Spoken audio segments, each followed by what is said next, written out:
فقد قال الله تعالى في كلامه القديم والفرقان المجيد: أعوذ بالله من الشيطان الرجيم. بسم الله الرحمن الرحيم. والذين آمنوا وعملوا الصالحات في روضات الجنات. قال النبي صلى الله عليه وسلم: بلغوا عني ولو آية، أو كما قال عليه الصلاة والسلام. الصلاة والسلام عليك يا سيدي يا رسول الله. خذ بيدي قلت حيلتي، أدركني يا رسول الله صلى الله عليه وسلم. புகழனைத்தும் அல்லாஹ் ஒருவனுக்கே உரித்தாகட்டுமாக. ஸலவாத்தும் சலாமும் நபிகள் நாயகம் ஸல்லல்லாஹு அலைஹி வஸல்லம் அவர்கள் மீதும், அவர்களின் குடும்பத்தார்கள், உற்றார் உறவினர்கள், தோழர்கள், சுஹதாக்கள், சாலிஹீன்கள், அவுலியாக்கள் மற்றும் இங்கு குழுமி இருக்கக்கூடிய நம் அனைவரின் மீதும் உண்டாகட்டுமாக. இந்த சிறப்பான பயான் நிகழ்ச்சியை மதுரை மாவட்டம் தெற்கு வட்டார ஜமாத்துல் மஹாசபையினுடைய நிர்வாக பெருமக்களும், இந்த பள்ளிவாசலுடைய ஹதரத் ஆதம் அலைஹிஸ்ஸலாம் ஜும்மா பள்ளிவாசலுடைய இந்த நிர்வாக பெருமக்களும் சேர்ந்து இணைந்து நடத்தக்கூடிய இந்த பெருவிழாவிலே பள்ளிவாசலுடைய நிர்வாக பெருமக்கள் வந்திருக்கின்றார்கள், தாய்மார்கள் வந்திருக்கின்றார்கள், சகோதர சகோதரிகள் வந்திருக்கின்றார்கள். வந்த அனைவர்களுக்கும் மீண்டும் ஒருமுறை என்னுடைய சலாமை தெரிவித்துக் கொண்டு என்னுடைய தலைப்பிற்குள்ளாக செல்வதற்கு ஆசைப்படுகின்றேன். அஸ்ஸலாமு அலைக்கும் வரஹ்மத்துல்லாஹி வபரகாத்துஹு. இத்தனை நாள் மதுரையில் கடுமையான வெயிலாக இருந்துச்சு. இன்றைக்கெல்லாம் அடித்த வெயிலை பார்த்தா தாங்கவே முடியல, அவ்வளோ கடுமையான வெயில். ஆனால் இந்த தெற்கு வட்டாரமும் இந்த பள்ளிவாசலும் சேர்ந்து நடத்தக்கூடிய பயான் நிகழ்ச்சியினுடைய பரக்கத்தா என்னன்னு தெரியல, ரஹமத்தில் நனைஞ்சிட்டே வரக்கூடிய ஒரு சூழ்நிலை ஏற்பட்டுச்சு. ஒரு தடவை முல்லா நஸ்ருதீன் அவர் வீட்டில் உட்கார்ந்துருக்கிறார். தெரு வழியாக ஒருத்தர் போய்கிட்டு இருந்தார். அவர் மலையை பார்த்தோன்னே வேகமாக ஓடினார். முல்லா நஸ்ருதீன் கேட்டார், ஏங்க நீங்கள் ஓடுறீங்க அப்படின்னு கேட்டார். மழை பெஞ்சிக்கிட்டு இருக்கு, ஓடிக்கிட்டு இருக்கிறேன், அல்லாவுடைய ரஹமத்தை பார்த்து ஓடலாமான்னு கேட்டார். அப்போ அவர் மெதுவாக அமர மெதுவாக நடந்து போனார். நனைஞ்சிட்டாரு. கொஞ்ச நாள் காய்ச்சல் வந்துருச்சு. கொஞ்ச நாள் கழிச்சு முல்லா நஸ்ருதீன் வெளியே ஓடிக்கிட்டு இருந்தார், மழை பெஞ்சிக்கிட்டு இருந்துச்சு. அப்போ அதே ஆள் என்னைக்கு நனைஞ்சி காய்ச்சல் வந்துச்சு, அந்த மனிதர் பார்த்தார். ஏங்க நினைறீங்க, ஏன் ஓடுறீங்கன்னு கேட்டார் முல்லா நஸ்ருதீனை பார்த்து. முல்லா நஸ்ருதீன் சொன்னார், அல்லாவுடைய ரஹமத்தை என் காலில் மிதிபட்டுறக்கூடாதுன்றக்கான ஓடிக்கிட்டு இருக்கிறேன் அப்படின்னாரு. இங்கே அல்லாவுடைய ரஹமத்தை பார்த்த உடனே இங்கே இடையிலேயே மாட்டிடுவோமோன்னு பயந்து போய் அறக்க பறக்க ஓடி வந்தேன். இங்கே வந்து பார்த்தோம்னா அசத்து பேசியிருந்தாங்க. வந்தோன்னே வசமாக ஒரு ஆடு மாட்டிக்கிடுச்சு, மலையில் நனைஞ்ச ஆடு. மதிக்கத்திக்கு கையை கொடுத்துட்டு அசத்து ஒழிஞ்சிக்கிட்டாங்க. அல்லாவுடைய மிகப்பெரிய ரஹமத். எனவே பெண்களுக்காக ஏற்பாடு செய்யப்பட்ட ஒரு முக்கியமான பயம். அதில் இருக்கக்கூடிய உலமாக்கெல்லாம் யாருன்னா மூத்த சிறந்த ஆளுங்கள். யாரையுமே எதுவுமே குறை சொல்ல முடியாது. நண்பர் நூர் முகமது ஹசரத் இருக்காங்களே, குடும்ப நண்பர் மஜீத் ஹசரத்து, நாங்களாம் ஒன்றா ஓதணும். எனக்கு முந்தின செட்டு ஹசரத்து. இப்போ சமீபத்தில் ரம்ஜானில் ஒரு பயான், ரம்ஜான் முடிஞ்சு பக்ரீதை ஒட்டி யூடியூப்பில் ஒரு பயான் போட்டேன். அந்த குறிப்பை படித்த அடுத்த நொடியிலேயே ஹசரத் உடனே எனக்கு ஃபோன் அடிச்சிட்டாங்க. ஹசரத், நீங்கள் பயான் பண்ண அந்த குறிப்பில் இந்த வார்த்தை இப்படி வருது, இப்படி ஹதீஸில் இருக்குதான்னு கேட்டாங்க. ஹசரத், நான் கொஞ்சம் மறதியில் தான் அதை போட்டுட்டேன் அப்படின்னு. உடனே என்ன செய்யுது, ரெக்கார்டு பண்ணியாச்சு, அப்லோடு பண்ணியாச்சு, யூடியூப்பில் போயிட்டு இருக்குது. உடனே என்ன ஆனாலும் சரி ஹசரத் சொல்லிட்டாங்க, வெளியே எல்லாருமே பார்ப்பாங்க அப்படின்னு ஒரு தப்பை சுற்றி காமிக்கிற அளவுக்கு உள்ள கல்வி ஞானம் படைத்த ஒரு வட்டாரம் தான் உங்கள் வட்டாரத்துடைய உலமா பெருமக்கள்.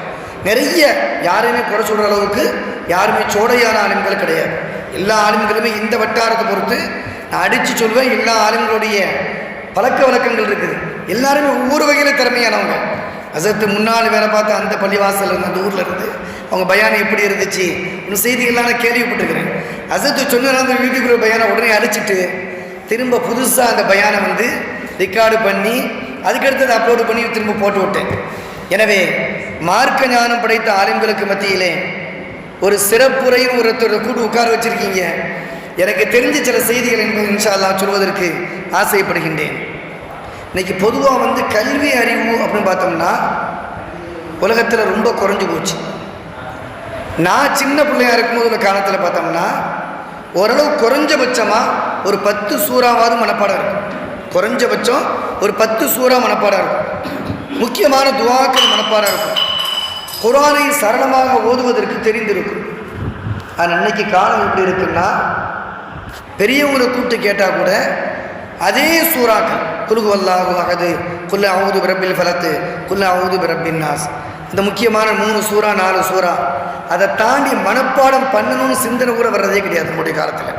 அப்படி தான் நம்முடைய காலம் ஓடிக்கிட்டு இருக்குது. சின்ன பிள்ளைங்களை கேட்டோம்னா அவருடைய கல்வி அறிவு எவ்வளோ இருக்குதுன்னா அதை விட மோசமாக தான் இருக்குது. எதுக்கு முக்கியத்துவம் கொடுக்குறோம்னா உலக கல்விக்கு முக்கியத்துவம் கொடுக்குறோம். என் பிள்ளை சாயங்காலம் வருது, டியூஷனுக்கு போகுது, அதோடு நேரம் சரியாக போயிடுது. அதனால் எங்கள் பள்ளிவாசலில் டியூஷனோடு சேர்ந்த மக்தபு மதரசா ஒரு சமீபத்தில் ஆரம்பிச்சிருக்கோம். அல்ஹம்துலில்லாஹ் நல்ல வரவேற்பு கிடைச்சிருக்கு. டியூஷனும் கிடைச்சிருது, மக்தபும் கிடைச்சிருது. பேரண்ட்ஸ் கண்டிப்பாக அனுப்பிடுறாங்க. அதனால் 2 கல்வியுமே கண்டிப்பாக அவசியம். ஒன்று கிடைச்சி ஒன்று விட்டுட்டோம்னா அதுக்கு வருத்தப்படக்கூடிய கால சூழ்நிலை ஏற்படும். ஏன்னா ஒருத்தர் காபாவுக்கு போயிருக்கிறார். அப்போ ஒரு நண்பர் கேட்குறாரு, மதீனா நகரில் நபி ஸல்லல்லாஹு அலைஹி வஸல்லம் அடங்கியிருக்கிறாங்க, மக்காவில் யார் அடங்கியிருக்கிறாங்க, சிறப்பான பள்ளிவாசல் இருக்குது அப்படின்னு கேட்ட உடனே அந்த வயது முதிர்ந்த மனிதர் சொல்லக்கூடிய பதில் என்னென்னா, அல்லாஹ் அடங்கியிருக்கிறான். அவர் சொன்ன உடனடியான பதில், அங்கே ஸல்லல்லாஹு அலைஹி வஸல்லம் அடங்கியிருக்கிறாங்கன்னா இது அல்லாஹ்வுடைய பள்ளிவாசல். அப்போ இங்கே யார் அடங்கியிருப்பாங்க? அல்லாஹ் தான் அடங்கியிருப்பான்னு அவர் முடிவு பண்ணி அவராக ஒரு முடிவை சொல்கிறார். ஆனால் அல்லாஹ் எப்போதுமே ஹயாத்தோடு இருக்கக்கூடியவன், உயிரோடு இருக்கக்கூடியவன், மரணிக்காதவன். அவருடைய கற்பனையில் அறிவு ஞானம் இல்லாதனால் அதை சொன்ன பதில் என்னன்னா இதுதான் அப்படின்னு சொல்லக்கூடிய ஒரு சூழ்நிலைகள். சஹாபா பெருமக்கள் மார்க்க விஷயங்களில் வெட்கப்பட்டதே கிடையாது. எவ்வளோ பெரிய தப்பை பண்ணாலும் சரிதான், ஸல்லல்லாஹு அலைஹி வஸல்லம் நேரடியாக வந்துடுவாங்க. யா ரசூலல்லாஹ், நான் இந்த தப்பை பண்ணிட்டேன், நான் என்ன செய்கிறது அப்படின்னு கேட்பாங்க. கொஞ்சம் கூட யோசிக்க மாட்டாங்க. நம்ம ஒரு சஹாபி, மிகப்பெரிய அந்தஸ்தில் இருக்கிறோம், நமக்கு நம்ம போய் கேட்டோம்னா அசிங்கமான வார்த்தையே அப்படின்னு சஹாபா பெருமக்கள் நினைக்க மாட்டாங்க. தங்களுடைய தவறை திருத்திக் கொள்ள வேண்டும், தான் பரிசுத்தமானாக வாழ வேண்டும். மாயிஸ் இப்னு மாலிக் ரலியல்லாஹு தஆலா ஒரு மிகப்பெரிய சஹாபி, புண்ணியமான சஹாபி, நல்ல காரியங்களை செய்யக்கூடிய சீதேவி. அந்த சஹாபி ஒரு தடவை நபி ஸல்லல்லாஹு அலைஹி வஸல்லம் வர்றாங்க. யா ரசூலல்லாஹ், நான் ஜினா செஞ்சுட்டேன், விபச்சாரம் செஞ்சுட்டேன் அப்படின்றாங்க. நபி ஸல்லல்லாஹு அலைஹி வஸல்லம் அந்த சஹாபியை பார்க்குறாங்க. இவர் அப்படிப்பட்ட ஆள் கிடையாது, அது மாதிரி ஆள் கிடையாது, பரிசுத்தமான நல்ல சஹாபி. நபி ஸல்லல்லாஹு அலைஹி வஸல்லம் அந்த சஹாபியை பார்த்து திரும்பவும் கேட்குறாங்க, உனக்கு பைத்தியம் ஏற்பட்டுருச்சான்னு கேட்குறாங்க. பைத்தியம் எதுவும் ஏற்பட்டுருச்சா அப்படின்னு கேட்குறாங்க. அந்த சஹாபி சொல்கிறாங்க, இல்லை யா ரசூலல்லாஹ், தெளிவாக தான் இருக்கிறேன். சஹாபா பெருமக்களை பார்த்து கேட்குறாங்க, தோழர்களே, இந்த சஹாபிக்கு பைத்தியமா, ஏதோ உளர்றாரு அப்படின்னு கேட்குறாங்க. இல்லை யா ரசூலல்லாஹ், எங்களுக்கு தெரிஞ்சு நல்ல அறிவாளி, நல்ல விவரமாக தான் இருக்கிறார், எந்த பைத்தியமும் பிடிக்கல. திரும்ப நபி ஸல்லல்லாஹு அலைஹி வஸல்லம் அந்த சஹாபியை பார்த்து கேட்குறாங்க, அல்லது போதை எதுவும் போட்டிருக்கிறீங்களா, போதையோடு வந்திருக்கீங்களான்னு கேட்குறாங்க. சஹாபா பெருமக்கள் பதில் சொல்கிறாங்க, யா ரசூலல்லாஹ், அவர் அப்படிப்பட்ட எந்த தப்பையுமே செய்ய மாட்டார். அவர் நேரடியாக உங்கள்கிட்ட வந்திருக்காங்கன்னா தன்னுடைய தவறை திருத்திக் கொள்வதற்காக, தன்னை பரிசுத்தமாக ஆக்குவதற்காக வந்திருக்காங்க அப்படின்னு சஹாபா பெருமக்கள்லாம் சொன்ன உடனே நபி ஸல்லல்லாஹு அலைஹி வஸல்லம் திரும்பவும் அந்த சஹாபியை பார்த்து கேட்குறாங்க. நல்ல சஹாபி, தவறே செய்யாத ஒரு மனிதர். அவங்கள பார்த்து திரும்ப கேட்குறாங்க, எப்பா யதார்த்தமாக முத்தம் விட்டுட்டு ஜினா செஞ்சுட்டேன்னு போய் சொல்கிறியாப்பா, முத்தம் விட்டியா, தப்பு எதுவும் பண்ணியான்னு கேட்குறாங்க. திரும்பவும் கேட்குறாங்க. அந்த சஹாபி யார் சொல்லலாம், தப்பை தான் பண்ணிட்டேன் முதல் தடவை. 2வது தடவையாக ஸல்லல்லாஹு அலைஹி வஸல்லம் திரும்பவும் கேட்குறாங்க, நீ முத்தம் விட்டியா, உண்மையிலே தப்பை பண்ணிட்டியா. 4 தடவை இதே வார்த்தையை ஸல்லல்லாஹு அலைஹி வஸல்லம் அந்த சஹாபியை பார்த்து கேட்குறாங்க. ஏன்னா சாட்சி கிடையாது மார்க்க விஷயத்தில், எல்லா விஷயத்துக்கும் சாட்சி வேண்டும். ஆனால் விபச்சார குற்றத்தில் சாட்டப்படக்கூடிய மனிதனுக்கு 4 சாட்சிகள் தேவை. நபி ஸல்லல்லாஹு அலைஹி வஸல்லம் 4 தடவை கேட்டாங்க. அந்த சஹாபி சொல்லிட்டாங்க, யா ரசூலல்லாஹ், நான் தப்பு பண்ணிட்டேன், என்ன பரிசுத்தப்படுத்துங்க, நான் செஞ்ச தப்பை விட்டு என்னை பரிசுத்தமாக்கணும், அல்லாஹ்ட்ட பரிசுத்தமான மனுஷனாக நான் போகணும் அப்படின்னு சஹாபி திரும்ப திரும்ப கெஞ்சி கேட்ட உடனே நபி ஸல்லல்லாஹு அலைஹி வஸல்லம் அந்த சஹாபிக்கு கசையடி கொடுத்தாங்க. கசையடி கொடுத்த அதே நிலைமையில் அந்த சஹாபி இறந்துடுறான். இறந்த பின்னாடி கொஞ்ச நாள் கழிச்சிச்சு. கொஞ்ச நாள் கழிச்ச உடனே சஹாபா பெருமக்கள்லாம் சேர்ந்து என்ன சொல்கிறாங்கன்னா, சஹாபா பெருமக்கள்லாம் அவங்களுக்குள்ளே பேசிக்கிறாங்க. இன்றைக்கி பொதுவாக ஒரு மனுஷன் வந்து நான் ஒரு தப்பை பண்ணிட்டேன்னு பகிரங்கமாக ஒத்துக்கிட்டோம்னா அவரை பற்றி எப்படிலாமோ பேச ஆரம்பிப்போமே. அதே மாதிரி சஹாபா பெருமக்களுக்கு மத்தியில் அந்த சஹாபியை பற்றி சில தப்பான அபிப்பிராயம் பேச ஆரம்பிக்கிறாங்க. எப்படி பேசுகிறாங்கன்னா, அந்த சஹாபி மாயிஸ் இப்னு மாலிக் ரலியல்லாஹு தஆலா அன்ஹு நாய் செத்த மாதிரி செத்தான். சஹாபாக்கள் எப்படி பேசுகிறாங்கன்னா, நாய் செத்த மாதிரி செத்துட்டாரு, அல்லாஹ் அவருடைய தவறை மறைச்சிட்டான், இவர் தேவையில்லாமல் தன்னுடைய தவறை வெளிப்படுத்தி நாய் செத்த மாதிரி செத்துட்டாரு அப்படின்னு சஹாபா பெருமக்களுக்கு மத்தியில் ஒரு வார்த்தையே பேசுகிறாங்க. நபி ஸல்லல்லாஹு அலைஹி வஸல்லம் அந்த சஹாபா பெருமக்களுக்கு மத்தியில் போனாங்க, பக்கத்தில் போய் உட்கார்ந்தாங்க. தோழர்களே, அந்த சஹாபியை பற்றி நீங்கள் அநியாயமாக பேசுகிறீங்களே, இப்படிலாம் பேசலாமா? ஒரு சஹாபியை பற்றி நீங்கள் ஒரு அநியாயமான வார்த்தையை, அசிங்கமான வார்த்தையை பேசலாமா அப்படின்னு கேட்குறாங்க. அப்படி கேட்கக்கூடிய நேரத்தில் என்ன நடக்குதுன்னா, அந்த சஹாபா பெருமக்கள் அமர்ந்திருக்கக்கூடிய சபை, ஸல்லல்லாஹு அலைஹி வஸல்லம் உட்கார்ந்துருக்கக்கூடிய சபை, அதுக்கு கொஞ்சம் தூரத்தில் ஒரு நாய் செத்து கிடக்குது. நபி ஸல்லல்லாஹு அலைஹி வஸல்லம் அவர்கள் சஹாபா பெருமக்களை பார்த்து சொல்கின்றார்கள், தோழர்களே, அந்த செத்த பிணத்தை நீங்கள் சாப்பிடுங்கள். ஸல்லல்லாஹு அலைஹி வஸல்லம் சஹாபா பெருமக்களை பார்த்து சொல்கிறாங்க, தோழர்களே, அந்த செத்த பிராணியுடைய மாமிசத்தை நீங்கள் சாப்பிடுங்கள் அப்படின்னு சொல்கிறாங்க. சஹாபா பெருமக்கள் கேட்குறாங்க, யார சொல்லலாம், ஏன் இப்படி சொல்கிறீங்க? செத்த பிணத்தை சாப்பிடக்கூடாது நீங்கள் தானே சொல்லியிருக்கிறீங்க, இப்போ செத்த பிணத்தைங்களை பார்த்து சாப்பிட சொல்கிறீங்களே அப்படின்னு கேட்ட உடனே நபி ஸல்லல்லாஹு அலைஹி வஸல்லம் சொன்னார்கள், ஒரு அநியாயமான முறையிலே இறந்த ஒரு சஹாபியை, பரிசுத்தமாக அல்லாஹ்விடத்திலே அல்லாஹ்வை சந்தித்த அந்த சஹாபியை நீங்கள் ஏன் அநியாயமான வார்த்தையை உபயோகப்படுத்துகின்றீர்கள்? அவர் நல்ல மனிதர், நேற்று இரவிலே அவரை நான் கனவிலே கண்டேன், அவர் சொர்க்கத்தினுடைய மாளிகையிலே ஒரு மாளிகையிலே அமர்ந்திருக்கின்றார், சொர்க்க பூங்காக்களிலே ஒரு பூங்காவிலே அமர்ந்திருக்கின்றார், அவர் அல்லாஹ்வை தஸ்பீஹ் செய்து கொண்டிருக்கின்றார். சொர்க்கத்தில் எந்த அமலுமே கிடையாது. ஆனால் நபி ஸல்லல்லாஹு அலைஹி வஸல்லம் சொல்கிறாங்க, அந்த சஹாபி சொர்க்கத்தினுடைய மாளிகையிலே ஒரு மாளிகையிலே அல்லாஹ்வை தஸ்பீஹ் செய்து கொண்டிருக்கின்றார், அவரை பற்றி ஏன் நீங்கள் அநியாயமாக பேசுகிறீங்க? ஸல்லல்லாஹு அலைஹி வஸல்லம் சொல்லிட்டு அந்த சபையில் வந்து நம்ம யாரை பற்றியும் தப்பாக பேசாதீங்க. நமக்கு பற்றி உள்ள பெரிய ஒரு வினையம் என்னென்னா, ஒரு கூட்டத்தில் ஒருத்தர் தனியாக தவறி போயிட்டாருன்னா அவரை பற்றி என்னெல்லாம் பேச முடியுமோ அவரையும் பேசி முடிச்சிருவோம். அவர் செஞ்சாரா செய்யலையா, அவர் மேலே தப்பு இருக்கா இல்லையா அதெல்லாம் தெரியாது. ஆனால் அவரை பற்றி நமக்கு டைம் பாஸ் ஆகும். எவ்வளோ பாவம் செய்கிறது அதை பற்றி நினச்சே பார்க்கறது இல்லை. சஹாபா பெருமக்களே, அதற்கு பின்னால் வாழ்ந்த காலத்தில் மாலிக் இப்னு தீனார் ரலியல்லாஹு தஆலா மிகப்பெரிய இறைநேசர். அவங்க சொல்கிறாங்க, என்னுடைய வீட்டுக்கு பக்கத்தில் ஒருத்தர் இருந்தார், அவர் வந்து கொல்லம் பற்ற வச்சிருந்தார். அவருக்கு பற்றை செய்யக்கூடிய தொழில், பொற்கொள்ளராக இருக்கின்றார். அவர் என்ன செய்கிறாருன்னா, எப்பவுமே வந்து சாதாரணமாக அந்த பற்றையில் நெருப்பு, அப்படி நெருப்பு கங்கு நல்ல மூண்டு போய் நெருப்பு அதிகமாக இருக்கும், அந்த நெருப்பு கங்கை தன்னுடைய கையில் அப்படியே தூக்குவார். எப்படி நம்ம வந்து காசு பணத்தை நம்ம கையில் வச்சிருக்கிறோமோ இதை போல அந்த மனிதர் தன்னுடைய கையில் நெருப்பு கங்கை அப்படி எடுப்பார். ஆனால் கை சுடாது. ஒரு தடவை கூட அவர் கை சுட்டதாக நான் பார்த்ததே கிடையாது. மாலிக் இப்னு தீனார் ரலியல்லாஹு தஆலா அன்ஹு அந்த இறைநேசர் சொல்கின்றார்கள், ஒரு தடவை அவர்கிட்ட நேரடியாக போய் கேட்டாங்க, ஏன்பா நெருப்பை தொட்டா கை சுடணும், ஆனால் நெருப்பு கங்கை அப்படியே கையில் மொத்தமாக அள்ளுற, காசு பணத்தை கை நிறைய வச்ச மாதிரி நெருப்பு கங்கை கையில் எடுத்து வச்சிருக்கிற, உன் கை சுடவே கிடையாது, என்ன காரணம் அப்படின்னு கேட்கும்போது அந்த மனிதர் சொல்கின்றார், அந்த பொற்கொள்ளர் சொல்கின்றார், என்னுடைய வாழ்க்கையிலே நான் ஒரு தவறை செய்வதற்கு முற்பட்டேன். என்னுடைய பக்கத்து வீட்டை சார்ந்த பெண்மணி என்னிடத்திலே கடன் கேட்பதற்காக வந்தாள்.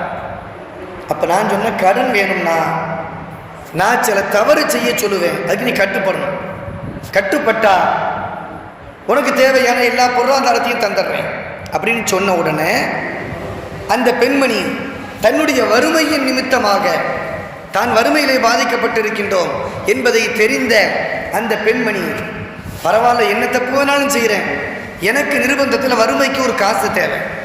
அந்த பெண்மணி தவறு செய்வதற்கு சம்மதித்து விடுகின்றார்கள். அந்த மனிதர் வீட்டிற்குள்ளே வருகின்றார்.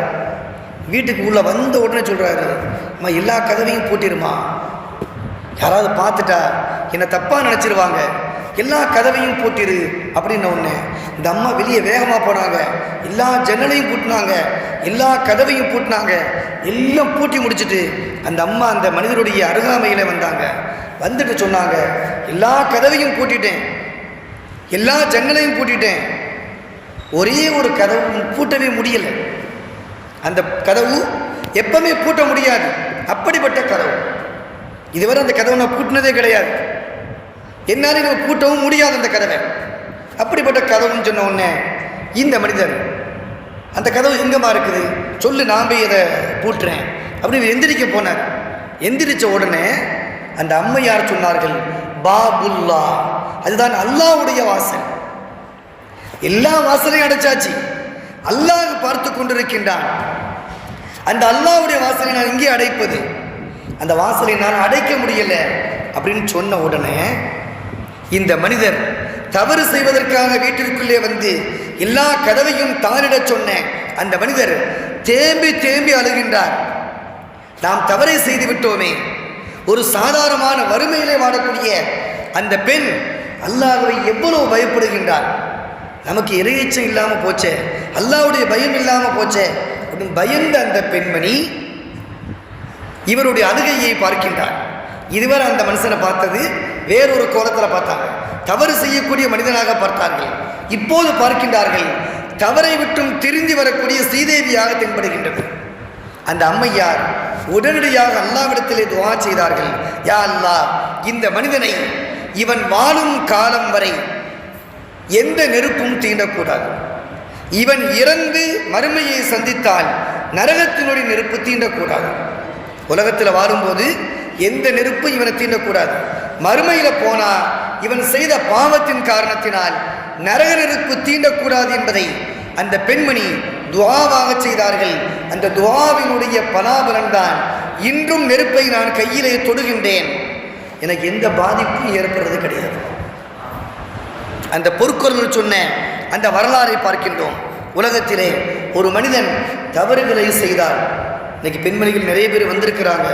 வந்ததுனால சொல்லக்கூடிய செய்தி என்னென்னா, இன்னைக்கு பெரும்பாலான குடும்பங்களில் மார்க்க கல்வி இல்லாததின் காரணத்தினால்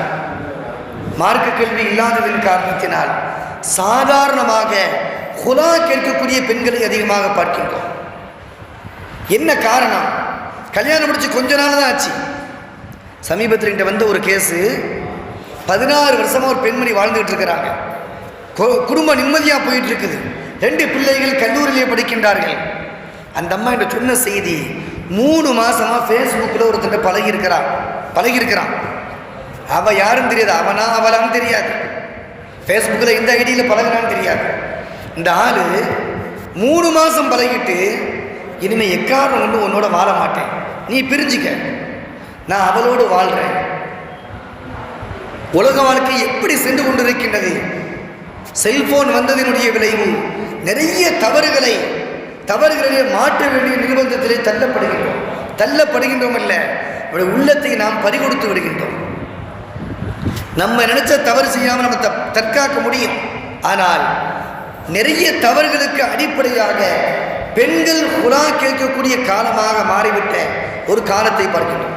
அவங்களுடைய பின்னணி என்னன்னு பார்த்தோம்னா, ஏதோ ஒரு ஆணோடு தவறான தொடர்பு, தவறான பழக்க வழக்கங்கள், தீமையான பழக்கம் இருப்பதன் காரணத்தினால் அன்போடு பழகக்கூடிய அந்த கணவனை, குடும்பத்திற்காகவே பாடுபடக்கூடிய அந்த கணவனை விட்டுவிட்டு வேறொருவனை தேடக்கூடிய ஒரு காலகட்டத்திலே பார்க்கின்றோம். மார்க்கம் சொல்லித் தருகின்றது. ஹஸரத் அப்துல்லா ரலியல்லாஹு தஆலா அன்ஹு அவர்கள் சொல்வார்கள், அப்துல்லா இப்னு அப்பாஸ் ரலியல்லாஹு அன்ஹு சொல்வார்கள், உலகத்திலே ஒரு மனிதன் விபச்சாரம் செய்ய ஆரம்பித்து விட்டால் அல்லாஹ் தஆலா 6 தண்டனைகளை கொடுக்கின்றான். உலகத்திலே 3 தண்டனைகளை அல்லாஹ் கொடுத்து விடுகின்றான். பொருளாதாரத்திலே அல்லாஹ் வறுமையை கொடுக்கின்றான். முதல் பாதிப்பு பொருளாதாரத்திலே வறுமையை அல்லாஹ் கொடுக்கின்றான். இரண்டாவதாக அவருடைய குணம் உலகத்திலே பிறர் பார்க்கும்போது கோபப்படக்கூடிய அளவுக்கு அவர் ஆகிவிடுகின்றார். யார் அவரை பார்த்தாலும் சரி கோபப்படுற அளவுக்கு அவருடைய வாழ்க்கை அமைந்து விடுகின்றது. மூன்றாவதாக அவருக்கு கிடைக்கக்கூடிய எல்லா நலவுகளும் அவருக்கு தடுக்கப்படுகின்றது. இது 3 தண்டனைகளை அல்லாஹ் உலகத்திலே வழங்கிவிடுகின்றார். மறுமையிலே அல்லாஹ் வழங்கக்கூடிய மிகப்பெரிய தண்டனை என்னவென்றால் அல்லாஹ்வினுடைய கோபம் கிடைக்கின்றது. அல்லாஹ்வுடைய கோபம் கிடைச்சிச்சுன்னா சொர்க்கத்துக்குள்ள போறதுக்கு நினைச்சு கூட பார்க்க முடியாது.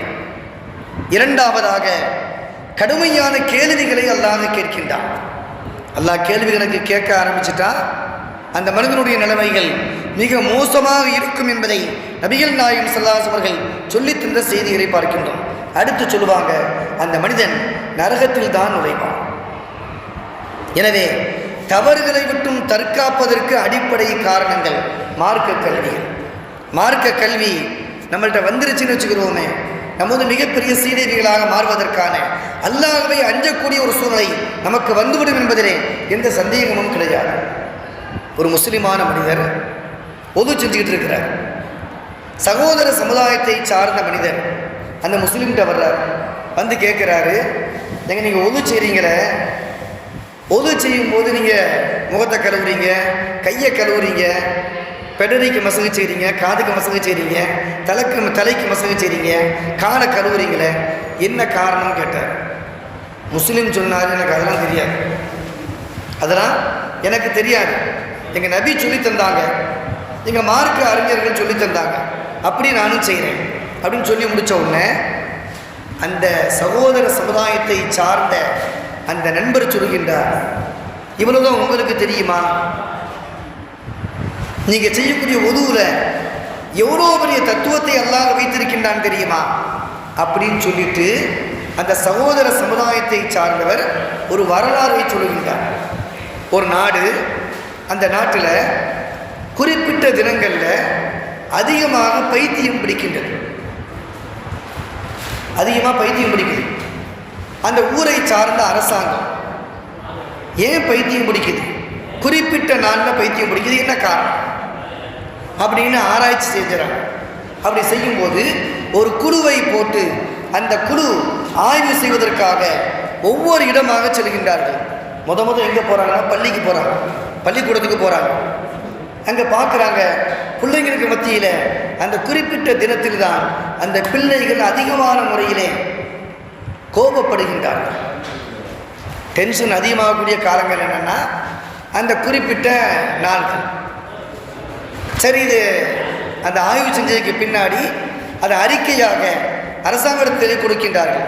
அதுக்கடுத்து கல்லூரிக்கு போகிறாங்க, ஜெயிலுக்கு போகிறாங்க, பொதுமக்கள் அதிகமாக கூடக்கூடிய அலுவலகங்களுக்கு போகின்றார்கள்.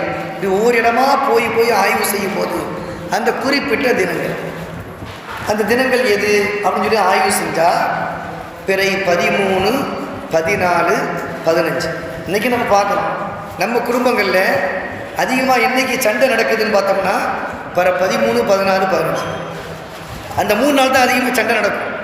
கணவன் மனைவிக்கு மத்தியிலே, பிள்ளைகளுக்கும் பெற்றோர்களுக்கும் மத்தியிலே, சகோதர சகோதரிக்கு மத்தியிலே அதிகமாக சண்டை நடக்கிறது 13, 14, 15. சரி, இந்த ஆய்வுக்குழு அந்த ஆய்வு அப்படியே வாங்கி கொண்டு போய் அரசாங்கத்தில் கொடுத்துட்டாங்க. எல்லா இடத்துக்கும் போனோம், பள்ளிக்கூடத்துக்கு போனோம், கல்லூரிக்கு போனோம், அலுவலகங்களுக்கு போனோம், ஜெயிலுக்கு போனோம். எல்லா இடத்துலையும் பார்க்கும்போது ஒட்டு மொத்தமாக இந்த பிறை 13, 14, 15 இந்த 3 நாள் தான் மனிதன் அதிகமாக டென்ஷன் ஆகிறான். அன்னைக்கு தான் அதிகமாக பைத்தியம் பிடிக்கும் அப்படின்னு ஆய்வு சொன்ன பின்னாடி அந்த அரசு அதிகாரிகள் மீண்டும் ஒரு குழுவை அமைக்கின்றார்கள். சரி, மனுஷன் போய் நீங்கள் இப்படி ஆய்வு செஞ்சிட்டீங்க, அடுத்து நீங்கள் இறைவனுடைய படைப்பில் மரம், செடி, கொடி, கடல், காடுகள் இதெல்லாம் போய் ஆய்வு செய்ய அப்படின்னு ஆய்வு செய்ய சொல்கிறாங்க. அப்படி ஆய்வு செய்யும்போது என்ன நடக்குதுன்னா, மரம், செடி, கொடியை போய் பார்க்குறாங்க. மரம், செடி, கொடி ஃபுல்லாக அன்னைக்கு தான் அளவுக்கு அதிகமான ஆட்டம் போடும். காற்று அதிகமாக அடிக்கிறது, மரங்கள் ஆடுறது, அந்த பரி 13, 14, 15. சரி, மரம் செடி கொடியெல்லாம் பார்த்து முடிச்சாச்சு. அதையும் ஆய்வு செஞ்சு சொல்லிட்டாங்க. அந்த பரி 13, 14, 15 தான் அந்த மரங்கள்லாம் அதிகமாக ஆடுது, செடிகள்லாம் ஆடுது, மற்ற நாளாக அமைதியாக தான் இருக்குது அப்படின்னு சொன்ன பின்னாடி கடல், அடுத்து கடலை போய் ஆய்வு செய்கிறாங்க. கடலை பார்த்தா கடலுடைய கொந்தளிப்பு எப்படிலாம் வருதுன்னா பரி 13, 14, 15. புழக்கத்தில் சொல்லக்கூடிய கிழமை என்னென்னா அமாவாசை தினம் சொல்கிறோம். இருட்டு நாட்கள் 13, 14, 15 இருட்டு நாட்கள் நம்ம பேர் வச்சிருக்கிறோம். ஆனால் நபி ஸல்லல்லாஹு அலைஹி வஸல்லம் வச்ச பேர் என்னன்னா ஐயாமுல் பீர். அந்த 3 நாளுக்கு ஸல்லல்லாஹு அலைஹி வஸல்லம் பேர் வச்சாங்க பளிச்சென்று தெரியக்கூடிய வெண்மையான நாட்கள் அப்படின்னு பேர் வச்சாங்க. இப்போ ஸல்லல்லாஹு அலைஹி வஸல்லம் சொல்லக்கூடிய நாளுக்கும் உலகத்தில் வச்ச பேருக்கும் நடக்கிற நடைமுறைக்கும் ரொம்ப வித்தியாசமாக இருக்குதே அப்படின்னு சொல்லி கடைசியில் என்ன முடிவு பண்ணுறாங்கன்னா கடலை பார்க்கின்றார்கள். கடல் அளவுக்கு அதிகமான கொந்தளிப்பு ஏற்படுகின்றது, கடல் அலைகள் சீறி பாய்கின்றது. அப்போ இதையும் ஆய்வு அரசாங்கத்தில் கொடுத்துட்டாங்க. அரசாங்கம், அந்த குறிப்பிட்ட நாட்டினுடைய அரசாங்கம் இப்போ என்ன செய்கிறதுன்னு முடிவு பண்ணி இது என்ன தீர்வு, கடல் கொந்தளிக்குது, மரம் செடி கொடிகள்லாம் ஆடுது, மனுஷனுக்கும் அதிகமான டென்ஷன் ஆகுது, அதுக்கு என்ன செய்கிறது? கடைசியில் முடிவு பண்ணி கிடைச்ச மனுஷன் வந்து பார்க்குறாங்க. மனிதனுடைய உடலில் அதிகமான சத்து இருப்பது நீர் சத்துக்கள் தான் இருக்கின்றது. 70% நீர் சத்து. பூமியில் 70% இருப்பது தண்ணீர். அப்போ 70% இருக்கக்கூடிய தண்ணீர் கொந்தளிக்கும் நேரத்தில் இந்த பூமியிலே வசிக்கக்கூடிய இந்த மனிதன் 70% தண்ணீரை தன்னுக்குள்ளாக வைத்திருக்கின்றான். இவனுக்கு அந்த கடல் கொந்தளிப்பதை போன்று இவனுடைய நீரும் உடலில் இருக்கிற நீர்கள்லாம் கொந்தளிக்குது. அந்த கொந்தளிப்பை தாங்க முடியாமல் இவன் டென்ஷனில் இருக்கிறான். டென்ஷன் ஆகாமல் எப்படி இவனை பாதுகாக்கிறது, பைத்தியம் பிடிக்காமல் எப்படி பாதுகாக்கிறது? அடுத்த ஆய்வு, அதுக்கு பின்னாடி ஆய்வு செய்கிறாங்க. இந்த பிடரிலிருந்து மூளைக்கு செல்லக்கூடிய முக்கியமான நரம்பு, பிடரிலிருந்து மூளைக்கு செல்லக்கூடிய முக்கியமான நரம்பு, அந்த நரம்பை ஒரு நாளைக்கு 3 முறை தண்ணீரை கொண்டு ஈரப்படுத்தினால் அந்த மனிதனுக்கு அளவுக்கு அதிகமான டென்ஷன் உண்டாகாது, பைத்தியம் பிடிக்காது. ஆய்வு செஞ்சு கண்டுபிடிச்சிட்டாங்க. ஆய்வு செஞ்சு கண்டுபிடிச்சாச்சு. கண்டுபிடிச்சி கடைசியில் பார்த்தா நபி ஸல்லல்லாஹு அலைஹி வஸல்லம் சொன்ன செய்தி. ஸல்லல்லாஹு அலைஹி வஸல்லம் சொன்னாங்க, நீங்கள் ஒவ்வொரு தொழுகையிலையும் பிறருக்கு மசல் செய்யுங்க. ஸல்லல்லாஹு அலைஹி வஸல்லம் சொன்ன செய்தியை நம்முடைய மார்க்க மேதைகள் நமக்கு மார்க்க சட்டமாக வகுத்து தந்திருக்கின்றார்கள். ஹதீஸில் வரக்கூடிய செய்தி எந்த செய்தியாக இருந்தாலும் சரி சொன்னது ஸல்லல்லாஹு அலைஹி வஸல்லம். அந்த ஹதீஸு லஈஃபா, பலகீனமானதா, அந்தஸ்தில் குறைந்ததா, அதெல்லாம் அடுத்த கட்டம். ஸல்லல்லாஹு அலைஹி வஸல்லம் சொன்ன செய்தி, அதில் எந்த மாற்று கருத்தும் கிடையாது. ஸல்லல்லாஹு அலைஹி வஸல்லம் ஹதீஸில் சொல்லுவாங்க, யார் மாதத்தில் 3 தினங்கள் கையிலே தேனை ஊற்றி நக்கி சாப்பிடுகின்றாரோ அவருக்கு பெரும் வியாதிகள் வராது. ஸல்லல்லாஹு அலைஹி வஸல்லம் சொல்லி தந்த செய்தி, ஹதீஸில் வரக்கூடிய செய்தி தான். இது பலகீனமான ஹதீஸ். ஹதீஸை கொண்டு அமல் செய்யலாம். அப்போ ஸல்லல்லாஹு அலைஹி வஸல்லம் பிடரிக்கு மசல் செய்கிறத சொல்லி தந்தாங்க. இன்னைக்கு அது பலகீனம் இது பலகீனம் எல்லாத்தையும் விட்டுட்டு ஒன்றுமே இல்லாத காலமாயிடுச்சு. ஒரு காலம் வீட்டில் டெய்லி பாத்தியா ஓதுவாங்க, வாரத்துக்கு ஒரு தடவை பாத்தியா ஓதுவாங்க, மாதத்துக்கு ஒரு தடவை பாத்தியா ஓதுவாங்க.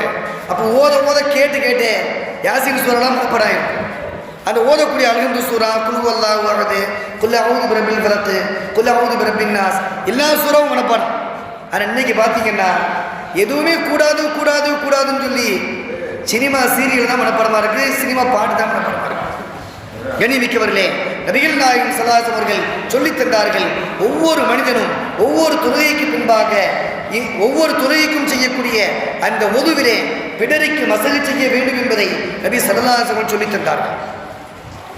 ஆய்வுல கண்டுபிடிக்கிறாங்க, பிடரிக்கு மசகு செஞ்சா பிடரியை ஈரப்படுத்தினா பைத்தியம் பிடிக்காது, டென்ஷன் ஆகாது. மாதத்தில் 3 நாள் டென்ஷன் ஆகுதுன்னு சொன்னீங்களே, அந்த டென்ஷன் வராது என்பதாக ஆய்வு குறிப்பிடுகின்றது. ஆனால் நபிகள் நாயகம் ஸல்லல்லாஹு அலைஹி அவர்கள் அன்றே சொன்னார்கள், பிடரிக்கு மசகு செய்யுங்கள். என்ன காரணம்? காரணத்தை சொல்லல, ஆனால் இன்று ஆய்விலே சொல்லித் தருகின்றார்கள், பிடரிக்கு மசகு செய்தால் டென்ஷன் ஆக மாட்டாய். டென்ஷன் ஆக ஆக ஆக இரத்த கொதிப்பு அதிகமாகும், பைத்தியம் பிடிக்கக்கூடிய சூழ்நிலைகள் ஏற்படும். நபி ஸல்லல்லாஹு அலைஹி அவர்கள் அன்றே சொன்ன செய்தியை நாம் இன்றும் கடைபிடிக்கின்றோம். மாற்று மதத்தை சார்ந்த அந்த சகோதரர் மார்க்க அறிவு படைத்த அந்த மனிதனிடத்தில் கேட்கின்றார், தெரியல ஸல்லல்லாஹு அலைஹி வஸல்லம் சொன்னாங்க, எங்கள் மார்க்க அறிஞர்கள் சொன்னாங்க, நாங்கள் உது செய்கிறோம், கை கால கழுவுறோம், தலைக்கு மசகு செய்கிறோம், காதுக்கு மசகு செய்கிறோம், பெடரிக்கு மசகு செய்கிறோம், காலை கழுவுறோம், அவ்வளோதான். அவர் சொல்லி முடிச்சிட்டார். ஆனால் ஆய்வில் அவர் இவ்வளவு செய்திகளை சொல்லக்கூடிய ஒரு சூழ்நிலைகளை பார்க்கின்றோம். நபி ஸல்லல்லாஹு அலைஹி வஸல்லம் சொன்னாங்க, வலது கையில குடிங்க, இடது கையில குடிக்காதீங்க அப்படின்னு சொன்னாங்க. ஏன் வலது கையில் குடிக்கிறீங்க இடது கையில் குடிக்கிறீங்க, என்ன வித்தியாசம்? ரெண்டும் அல்லாஹ் படைச்சது தானே. இடது கையில் குடித்தாலும் ஒன்று தான், வலது கையில் குடித்தாலும் ஒன்று தான். குடித்தா என்ன பாதிப்பு வந்துட போகுது? ஸல்லல்லாஹு அலைஹி வஸல்லம் கூடிய சபையில் ஒருத்தர் அப்படி தான் வலது கையில் குடிக்காமல் இடது கையில் குடிப்பார். நபி ஸல்லல்லாஹு அலைஹி வஸல்லம் சொல்லுவாங்களா, அப்பா இடது கையில் குடிக்காதப்பா, வலது கையில் குடின்னுவான். அந்த மனிதர் சொல்லுவார், அப்படிலாம் குடிக்க முடியாது, இடது கையில் தான் குடிப்பேன்னு வர அவர் வாதம் செய்வார். நபி ஸல்லல்லாஹு அலைஹி வஸல்லம் உடனடியாக அவரை பார்த்து சொல்வார்கள், உனக்கு அல்லாஹ் தஆலா அப்படியே ஆக்கட்டும், அப்படியே ஆக்கட்டும் துவா செஞ்சாங்க. அவர் சாகர வர வலது கையை தூக்கவே அவரால் முடியல. என்ன நபி ஸல்லல்லாஹு அலைஹி வஸல்லம் சுன்னத், சுன்னத் என்பதிலே மிகப்பெரிய விஞ்ஞானத்தை அல்லாஹ் வைத்திருக்கின்றான்.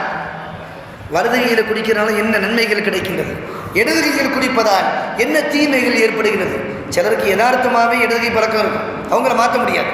இடது கையிலே பல எழுதுவாங்க, இடது கையிலே சாப்பிடுவாங்க, அவங்களுடைய யதார்த்தமான சூழ்நிலை, அவங்கள மாற்ற முடியாது. இன்று விஞ்ஞானத்தில் சொல்கின்றார்கள், ஒரு மனிதன் செய்யக்கூடிய வலது கையில் செய்யக்கூடிய இந்த செயலை இடது பக்கத்தினுடைய சிறு மூளை தான் ஏற்றுக்கொள்கின்றது. கிரகிக்கக்கூடிய பக்குவம் அங்கே இருக்குன்னா இடது மூளையினுடைய சிறு மூளை. வலது கையில் ஒருத்தன் செஞ்சான்னா அவன் எழுதுறதாக இருந்தாலும் சரி, சாப்பிடுவதாக இருந்தாலும் சரி, குடிப்பதாக இருந்தாலும் சரி, வலது கையிலே செய்யக்கூடிய செயலை இடது சிறுமூளை அதை கிரகித்துக் கொள்கின்றது, ஏற்றுக்கொள்கின்றது. அது ஆப்போசிட், பாசிட்டிவ் நெகட்டிவ் சொல்லக்கூடிய அந்த முறையில் அமைஞ்சிருது. ஒரே நேரத்தில் இடது கையில் ஒரு குடிச்சாருன்னா அந்த மூளை ஏற்றுக்கொள்ளாது, அது அப்படியே சக்காய் வச்சிருக்கும்.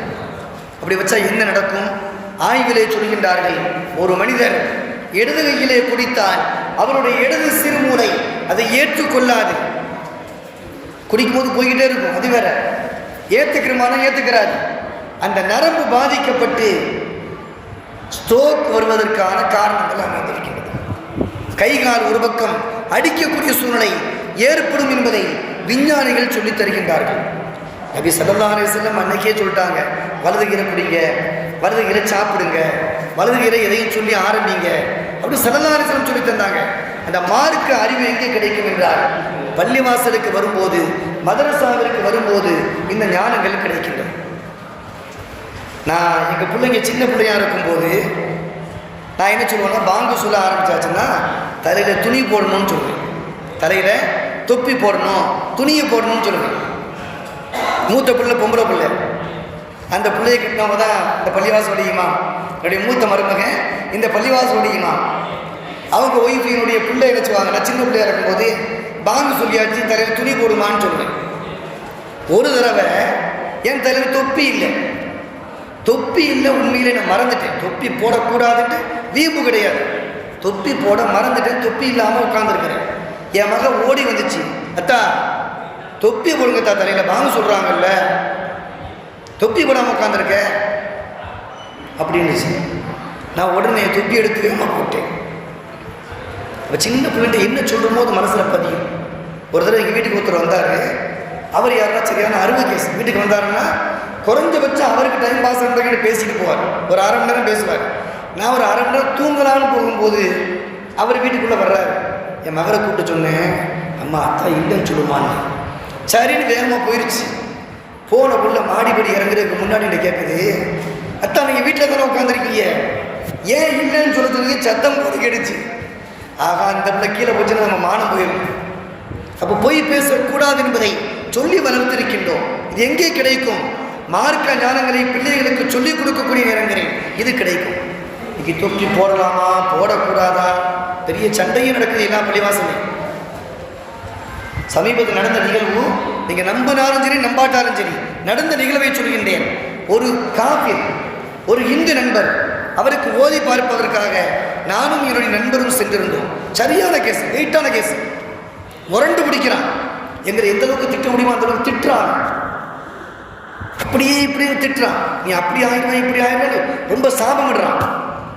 அவனுக்கு ஓதிட்டு இருக்கும்போது கடைசியில் அவன் சொன்ன ஒரே ஒரு வார்த்தை என்ன தெரியுமா?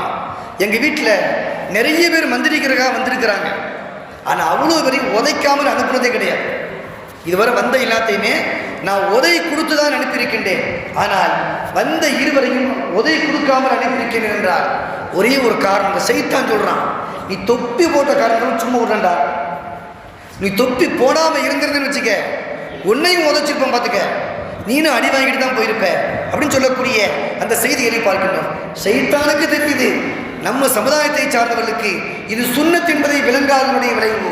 பள்ளிவாசல்களே நிறைய சண்டைகள் சச்சரவு நடக்கக்கூடிய ஒரு சூழ்நிலைகளை பார்க்கின்றோம். கண்ணியமிக்கவர்களே, நபி ஸல்லல்லாஹு அலைஹி வஸல்லம் சுன்னத் என்பது நம்மை பாதுகாப்பதற்கான கேடை. தொப்பி வைக்கிறதுனால என்ன நன்மை? நமக்கு தொப்பி வைக்கிறவன் என்ன நன்மை கிடைக்கும்? ஏதோ உடம்புல ஒரு ஆடை போடுறோம், தொப்பியும் அது மாதிரி ஒரு ஆடை. நீங்கள் அப்படி தான் நம்ம கற்பனை பண்ணியிருக்கிறோம். அது போராட்ட என்ன நடந்துருது? தொழுகை கூடுமா கூடாதா? அசரத்தில் கேட்டால் தொழுகை கூடும் தான் சொல்லுவாங்க. தொப்பி போடாமல் தொழுதேன், தொழுகை கூடுமா? கூடும். தொப்புளுக்கும் முத்திக்கும் மத்தியிலே மறைத்து விட்டால் ஆண்களுக்கு தொழுகை கூடிவிடும். அதுக்காக ஒருத்தர் முக்கா பேண்டு போட்டு பள்ளியாசலுக்கு வர்றாரு, அனுமதிக்க முடியுமா? அவரை விரட்டி விட்டுருவோம். சட்டையை போட்டு ஒழுங்காக வாயான்னு விரட்டி விட்டுருவோம். தொப்பி போடலன்னா நம்ம பார்த்துட்டு வேடிக்கை பார்த்துட்டு இருக்கோம். தொப்பி போடுவதால் என்ன நன்மை கிடைக்கின்றது? இன்னைக்கு பெரும்பாலான வீடுகளில் பார்த்தீங்கன்னா வீடு கட்டி முடிச்சிருவாங்க. எல்லா வேலையும் முடிஞ்ச உடனே வீட்டினுடைய மாடியில் முன்னாடி நினைச்சுவாங்கன்னா 4 ஓடு பதிப்பாங்க. அந்த சிகப்பு கலர் உள்ள அந்த ஓட்டை பதிப்பார்கள். அந்த ஓடு தான் முன்னாடி எல்லா வீட்லேயுமே இருக்கும்.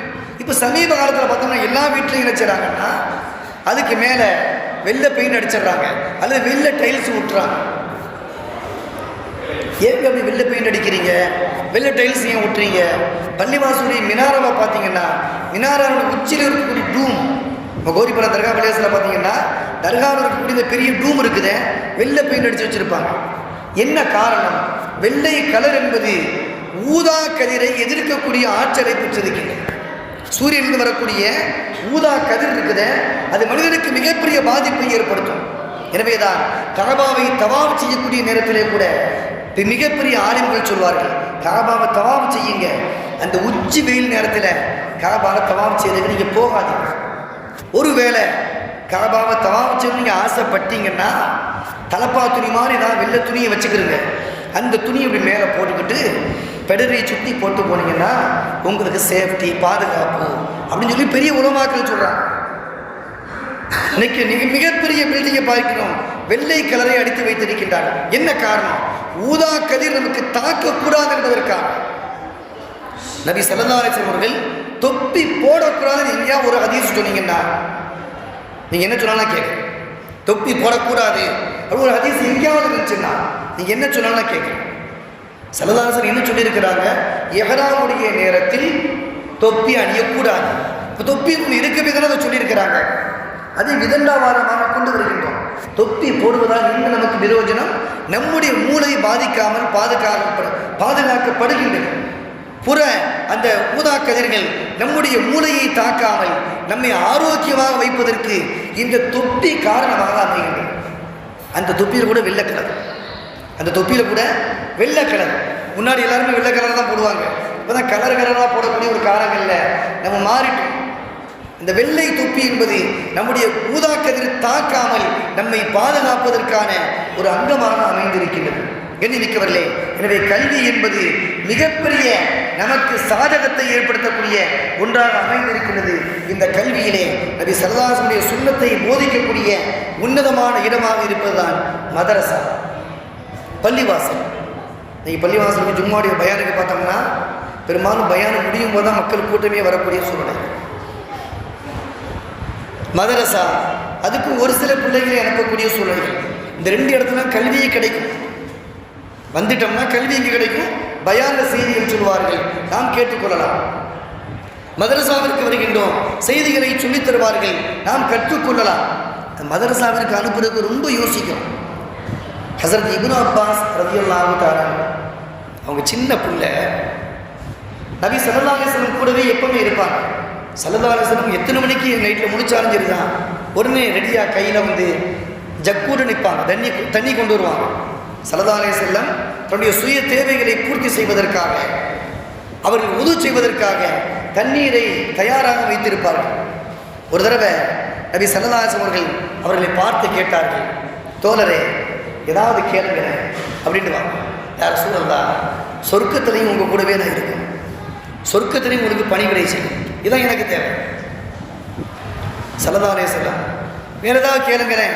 திரும்பவும் சொன்னாங்க, யார் ரசூலல்லாஹ், சொர்க்கத்தில் உங்கள் கூடவே நான் இருக்கணும், யார் ரசூலல்லாஹ், உங்களுக்கு பணிவிடை செய்யும், இதான் எனக்கு தேவை.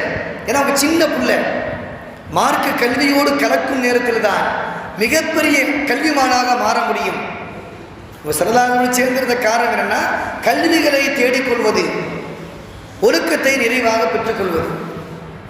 மூணாவதும் கேட்பாங்க, இந்த சஹாபி அப்பவும் சொல்லுவாங்க, யார் ரசூலல்லாஹ், சொர்க்கத்தில் உங்கள் கூடவே நான் இருக்கணும், இதான் எனக்கு கிடைக்கக்கூடிய பாக்கியம், உங்களுக்கு பணிவிடை செய்யும்.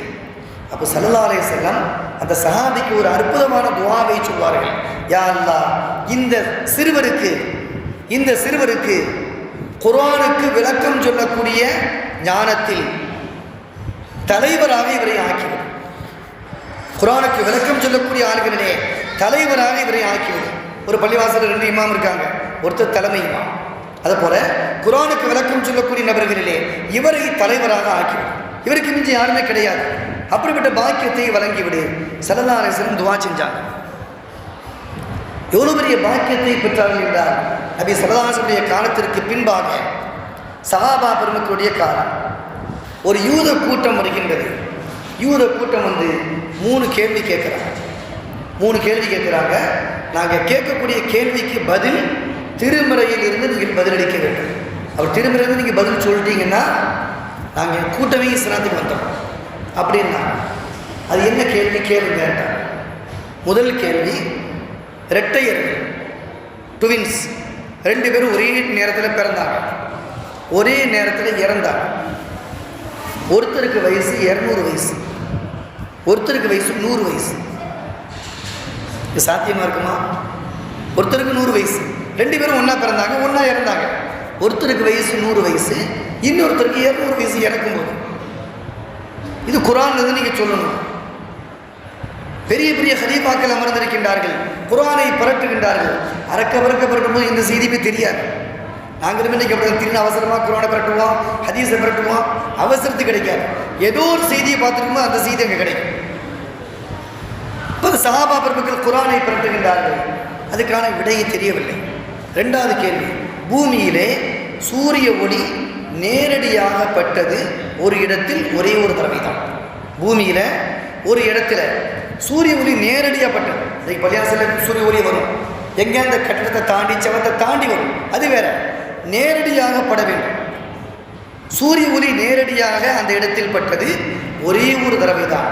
அதற்கு முந்தியும் படவில்லை, அதற்கு பின்னாலும் சூரிய ஒளி நேரடியாக படாது. அந்த பூமி எது?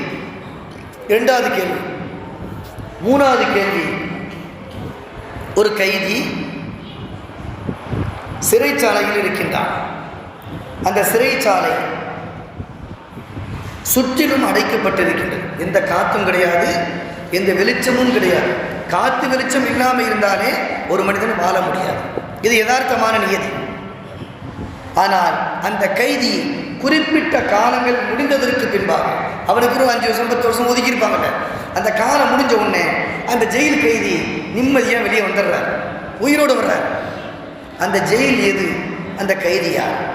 இந்த 3 கேள்வி. சஹாபா பெருமக்கள் 3 கேள்விக்கு பார்த்து சொல்கிறோன்னு பதில் சொல்லணும்னு பார்த்தா குர்ஆனில் எங்கேயுமே தெரியல. அவங்களுக்கு தெரியலன்னு அர்த்தம் இல்லை, புரட்டும் போது அவங்களுக்கு இது கிடைக்கல. கடைசி சஹாபா பெருமக்கள்லாம் யோசிக்கிறாங்க. இப்னு அப்பாஸ் ரலியல்லாஹு அன்ஹு சின்ன பிள்ளை, அவங்கள கூட்டு வாங்கன்றாங்க. அவங்கள கூட்டு வந்த உடனே சின்ன பிள்ளை என்ன விளக்கம் சொல்ல போகிறாங்க அப்படின்னு சஹாபா பெருமக்கள் அவரோடு எதிர்பார்க்குறாங்க. அவங்க வந்து சொன்னாங்களா, இந்த 3 கேள்விக்கான பதில் திருமறையில் இருக்கின்றது. எங்கே இருக்குதுன்னு எல்லாரும் ஆச்சரியமாக பார்த்தாங்க. உடனே எடுத்தாங்க. அவுக்கல்லதி மர்ரஹலா கரியத்தின் வைய காவியத்துனாலா உருசியா உசைர் அலைஹிஸ்ஸலாம் அவங்க ஒரு ஊருக்கு போனாங்க. ஊர் அப்படி பாலடைஞ்சு கிடந்துச்சு. அல்லாட்ட கேட்டாங்க, இந்த ஊரை எப்படி உயிர்ப்பிப்பேன்னு கேட்டாங்க. அல்லாஹ் 100 வருஷம் மௌத்தாக்கிட்டான். 100 வருஷம் மௌத்தாக்கிட்டான். அவர்களோடு பிறந்த சகோதரர் அவர் இறக்கலை. அப்போ 100 வருஷம் இறந்த இவர்கள் எந்திரிச்சு பார்க்கும்போது, ஒரு உதாரணத்துக்கு 35 வயசில் இறந்தாங்கன்னு வச்சுக்கிறோமே, அவங்க அண்ணன் அவருக்கு 35 வயசு தான். இவங்க 100 வருஷம் இறந்துட்டாங்க. அல்லாஹ் இறக்க வச்சான். திரும்ப அல்லாஹ் உயிரை கொடுத்தான்னு எழுப்பினான். எந்திரிச்சாங்க. அவங்க அண்ணனுக்கு 135 வயசு, இவங்களுக்கு இப்போ தான் 35 முடிஞ்சு 36 ஆரம்பிக்கும். இவங்க அப்படி முடியலாம் கருகம்னு இருக்கு, மாறலை. ஏன்னா இறந்த வாழ்க்கையை சேர்க்க முடியாது. அப்போ சகோதரர்கள் இருவரிலே ஒருவருக்கு 100 வயசு, இன்னொருவருக்கு 200 வயசு. திருமறையில் இருக்கின்றது. விளக்கத்தை சொல்லியாச்சு. சஹாபா பெருமக்கள் ஆச்சரியமாக பார்த்தாங்க. இவ்வளோ பெரிய சிறுவருக்கெல்லாம் இவ்வளோ ஞானத்தை கொடுத்துருக்கிறாங்க. ரெண்டாவது, பூமியில் ஒரு இடம் இருக்கின்றது, சூரிய வெளிச்சம் நேரடியாக பட்டது ஒரே ஒரு தடவை தான். அதற்கு முந்தியும் படவில்லை, அதற்கு பின்னாலும் கியாமத்து வரை சூரிய ஒளி நேரடியாக படாது. அந்த பூமி எது? குர்ஆனில் பார்க்கின்றார்கள். அந்த சிறுவர் இப்னு அப்பாஸ் ரலியல்லாஹு தஆலா அவங்க சொல்கிறாங்க, திருமறையில் இருக்குதுங்க. ஹஸரத் மூசா அலைஹிஸ்ஸலாம், ஃபிரௌன் 2 பேரும் அப்படி ஓடிக்கிட்டு இருக்கும்போது மூசா அலைஹிஸ்ஸலாம் படை முன்னாடி போகுது, ஃபிரௌன் பின்னாடி வர்றான். மூசா அலைஹிஸ்ஸலாம் தன்னுடைய அசாவால் அந்த பூமியிலே அந்த நைல் நதியிலே அடிக்கின்றார்கள். அது பாதையாக பிளக்கின்றது. ஹதீஸில் எந்த அளவுக்கு வருதுன்னா, அந்த தண்ணி கிடந்த இடம் சகதியாக இல்லை. நம்ம இந்த டைல்ஸ் தரைய மாதிரி, மார்பிள்ஸ் தரைய மாதிரி, கிரானைட் தரைய மாதிரி அப்படி கட்டாந்தரையாக மாறிவிட்டது. அப்போ மூசா அலைஹிஸ்ஸலாம் ஒரு பட்டாளம் தாண்டி போயிட்டாங்க. தாண்டி போகும்போது சூரிய வெளிச்சம் நேரடியாக பட்டது. ஃபிரௌன் மூழ்கடிக்கப்பட்டான், அவனுடைய பட்டாளம் மூழ்கடிக்கப்பட்டது. இது ரெண்டாவது. மூணாவது, ஒரு ஜெயில். அந்த ஜெயிலுக்கு எல்லாருமே நம்ம போயிருக்கோம், எல்லாருமே போயிருக்கிறோம். தாயினுடைய கர்ப்பப்பை, தாயினுடைய கர்ப்பப்பை இவ்வளோ இருக்கும் பார்த்தோம்னா இவ்வளோ தான். முன்னாடி வீட்டில் குண்டு புழுப்பு நம்ம வெடி புழுப்பு போடுவோமே அந்த அளவுக்கு தான் கர்ப்பப்பை. நேரடியாக நான் பார்த்துருக்கிறேன். நான் எங்கே கர்ப்பப்பையில் இருந்தேனோ அந்த கர்ப்பப்பையை நான் பார்த்துருக்கிறேன். அதான் நசீபத்தன் தான். அந்த கர்ப்பப்பை மொத்தமே இவ்வளோ தான், ஒரு குண்டு புழுப்பு அளவு தான். அந்த பையுக்குள்ளாக தான் 3 கிலோ எடையுள்ள அல்லது 7 கிலோ எடையுள்ள 2 குழந்தைகள், 3 குழந்தைகள் வளரக்கூடிய சந்தர்ப்பத்தை எல்லாம் உண்டாக்க வேண்டாம். அது எவ்வளோ குழந்தைகள் உண்டானாலும் சரிதான், நஞ்சு கொடி அது இது தண்ணி இல்லைன்னு சொல்லி பார்த்தோம்னா 7 கிலோ 8 கிலோ ஒரு பிள்ளையை சுமக்கும் போது அவ்வளோ வெயிட் ஆகிடும். அவ்வளோ வெயிட்டையும் சுமக்கக்கூடிய அந்த பாரத்தை சுமக்கக்கூடிய அளவுக்குள்ள விசாலமான தன்மைகளை அல்லாஹ் கர்ப்பப்பைக்கு அல்லாஹ் கொடுக்கின்றான். அந்த ஜெயில் கைதி யாருன்னா அந்த வயிற்றில் இருக்கக்கூடிய குழந்தை. எந்த காற்று வசதியும் கிடையாது, எந்த வெளிச்சமும் கிடையாது. குறிப்பிட்ட காலங்கள் அல்லாஹ் எவ்வளவு காலம் உள்ளே இருக்க வைக்கின்றானோ அவர் உள்ளே இருக்கின்றார். அல்லாஹ் நாடும்போது வெளியே வர்றாரு, ஹயாத்தோடு வர்றாரு. எந்த பாதிப்புமே அவருக்கு கிடையாது. இந்த குர்ஆனுக்கு விளக்கம் சொன்ன மிகப்பெரிய ஞானத்தை பெற்றவர்கள் ஹஸரத் இப்னு அப்பாஸ் ரலியல்லாஹு தஆலா. எப்படி கிடைச்சிச்சு? நபி ஸல்லல்லாஹு அலைஹி வஸல்லம் ஆகிய அந்த கல்வி கடலை பிடித்தார்கள், கல்வியினுடைய பட்டணத்தை பிடித்தார்கள். அல்லாஹ் தஆலா அதனுடைய துஆவின் பரக்கத்தினால் கல்வி ஞானத்தை கொடுத்தான். குர்ஆனுக்கு விளக்கம் சொல்லக்கூடிய நபர்களிலே தலைவராக அல்லாஹ் ஆக்கினார் என்ற சூழ்நிலைகளை பார்க்கின்றோம். ஒழுக்கத்தை கற்றுக் கொடுக்கக்கூடிய இடமாக மதரசா அமைந்திருக்கின்றது. மார்க்க கல்விகளை கற்றுக் கொடுக்கக்கூடிய இடமாக மதரசா அமைந்திருக்கின்றது. அந்த மதரசாவிற்கு நம்முடைய பிள்ளைகளை அனுப்பும் நேரங்களில் அந்த பிள்ளைகள் சீதேவிகளாக வளருகின்றார்கள் என்பது மட்டுமல்ல, நாம் பெரியவர்களாக ஆகும் நேரத்திலே நம்மை பாதுகாக்கக்கூடியவர்களாக மாறுகின்றார்கள். மார்க்க கல்வியை கொடுக்கவில்லை என்றால் நம்மை தூக்கி வீசி விடுவார்கள் என்பதை நம்முடைய கவனத்திலே வைக்க வேண்டும். எனவே அல்லாஹ் தஆலா இந்த பயானின் மூலமாக மார்க்க கல்வியை முழுமையாக பெற்ற மகல்லாவாக நம்முடைய மகல்லாவை அல்லாஹ் ஆக்கி அருள் புரிவானாக. இதற்காக முயற்சி செய்த தெற்கு வட்டார ஜமாத்துல் சபையினுடைய தலைவர், செயலாளர், பொருளாளர் உட்பட அனைத்து உலமா பெருமக்களுக்கும், இந்த பள்ளியினுடைய கண்ணியமிகு இமாம் அவர்களுக்கும், இந்த பள்ளியினுடைய நிர்வாக பெருமக்களுக்கும் மனமார்ந்த நன்றியையும் துஆக்களையும் தெரிவித்துக் கொள்கின்றேன். அல்லாஹ் தஆலா நம்முடைய ஆயுளே அல்லாஹ் நீண்ட ஆயுளை அல்லாஹ் தந்தல் புரிவானாக. எல்லா துன்பங்களை விட்டும் அல்லாஹ் நம்மை பாதுகாத்து அருள் புரிவானாக. ஈருலகத்தினுடைய எல்லா ஹலாலான தேவைகளையும் அல்லாஹ் முழுமையாக நிறைவேற்றி உலகத்தை பிரிவதற்கு முன்பாகவே கஅபாவை தவாப் செய்யக்கூடிய, உம்ரா செய்யக்கூடிய, ஹஜ் செய்யக்கூடிய நற்பாக்கியம் பெற்ற உயர்ந்த கூட்டத்திலே அல்லாஹ் நம்மையும் இறுதி நாள் வரக்கூடிய நம்முடைய சந்ததிகளையும் அல்லாஹ் ஆக்கி அருள் புரிவானாக. உலகத்தை பிரிவதற்கு முன்பாகவே நபிகள் நாயகம் ஸல்லல்லாஹு அலைஹி வஸல்லம் ரவுதாவை ஜியாரத் செய்வதோடு அவர்களை கனவிலையும் நினைவிலையும் கண்டுகளிக்கக்கூடிய நற்பாக்கியம் பெற்ற உயர்ந்த கூட்டத்திலே அல்லாஹ் நம்மையும் இறுதி நாள் வரக்கூடிய நம்முடைய சந்ததிகளையும் அல்லாஹ் ஆக்கி அருள் புரிவானாக என்று துஆ செய்தவனாக வாய்ப்பளித்தமைக்கு நன்றி கூறி விடைபெறுகின்றேன். அஸ்ஸலாமு அலைக்கும் வரஹ்மத்துல்லாஹி தஆலா வபரகாத்துஹு.